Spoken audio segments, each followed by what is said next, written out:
Hi, and welcome to the Sabbath Christian Church's online sermon. We have been discovering and analyzing the roots of Abraham. Of course, the most powerful and important root of Abraham is Ab, which is father. Now, father has a number of relevant meanings, and one of the ones we've been looking at for the past time or two is the father of knowing. The father knows things, and he shares this knowledge that he has with his children, those made in his image. The Abba Yada is the father of knowledge and knowing. Now, one thing that completes a person's knowledge is not so much having the knowledge and understanding and reading and saying it, but doing it. It's a complete difference.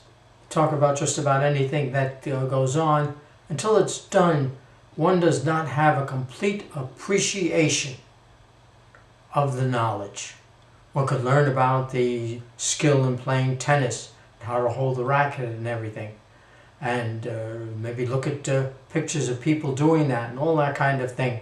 Until one stands out there on the court and takes that swing and feels the ball hit the racket and all the pressure and everything that goes up into the hand and the arm and everything, one does not know exactly what they know by doing. So we learn about God, and his knowledge comes to us in the beginning by his word, and studying it and saying it, but by doing it. Colossians says, so that you will walk in a manner worthy of the Lord, to please him in all respects, bearing fruit in every good work. This is very important. Bearing fruit in the good work. Doing it. And then it says after that, in every good work and increasing in the knowledge of God. By our doing, we understand God in a way that we cannot understand it any other way. Romans says, for it's not the hearers of the laws who are just before God, but the doers of the law will be justified. That's the Ten Commandments. Talks about what's to be done. You know, I brought you out of the land of Egypt, shall know the gods before me. What should be done? You know, shall not murder, shall not commit adultery, shall not covet. All of these are doing things. And then in Romans continues later on, and it says here, you who boast in the law through your breaking the law, you dishonor God. So they say they believe, and they talk about all that stuff there, and do it. Titus says, for the grace of God has appeared, bringing salvation to all men, instructing us to deny ungodliness and worldly desires, and to live sensibly and righteously and godly in this present age, to live sensibly and righteousness, not talk. Nothing wrong with talking and learning, but righteousness and godly in the present age, looking for the blessed hope. Titus said, who gave himself to us. Here is a doing that is immense. He gave himself to us to redeem us from every lawless deed, and to purify for himself a people for his own possession, zealous for good deeds. He gave himself up to redeem us and make for a people of his own who would be zealous for good deeds, not just to do them, because you can do things mechanically, but to be zealous for the good deeds, entirely different story. And here's the man of faith who taught and did.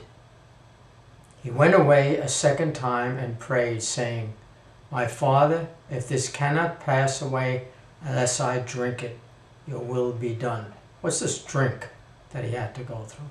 It's the crucifixion and his eventual death on the cross. It wasn't a cross, it was a stake. If this cannot pass away unless I drink it, your will be done. Done. Do it. He had to do this. No, Noah built the ark. He did it. Abraham went to Canaan. He did it.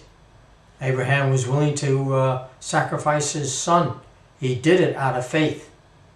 Again, he comes to and found. He found them sleeping. Their eyes were heavy. And he left them and went away and prayed a third time, saying the same thing. One more, you will be done.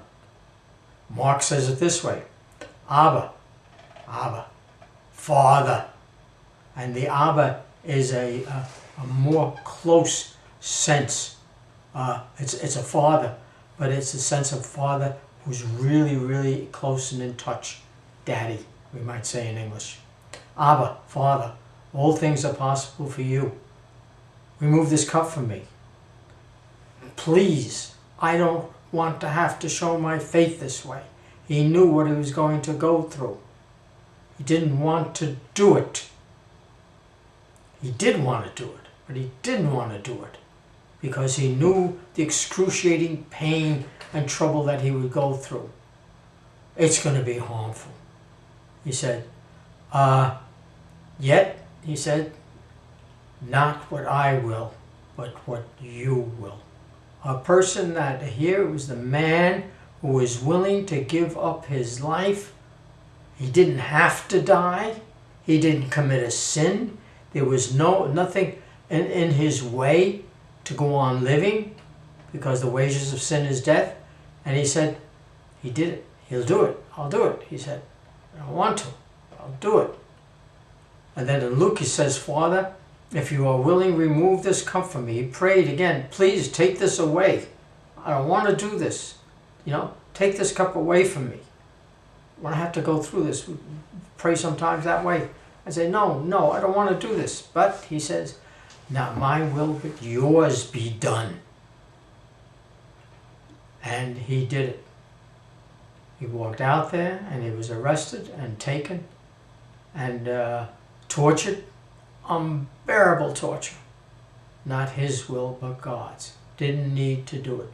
And what did he do it? He did it for God's will and for our salvation. He didn't need to do it. He could have said, listen, I got it. Forget you guys. And he didn't have to. He had it made. He did it. He did it. He did more than anyone else in the history. He did it. He proved his love of God and mankind by his act of faith, dying for the sinners of the world, all people. People who hated his Father, people who would not obey his Father, would not agree to his Father, would not do anything for his Father. It says in John, now my soul has become troubled. What shall I say? Father, save me from this hour? But for this purpose I came to this hour. So in another part of his mind he's thinking this, I came here to do this. Doesn't mean he's going to like it and he wants to do it and he doesn't need to do it. But he came to this point and he prayed to his Father, Father, glorify your name. Then a voice came out of heaven. See, didn't want to glorify his name, didn't want anything special for him. He said, glorify your name. It's the last thing in the world he wanted to happen to him. He wanted to be, he was tempted by rulership and other things. Father, glorify your name. Then a voice came out of heaven. I have both glorified it and will glorify it again. This is what Jesus showed us in his faithfulness to do God's will.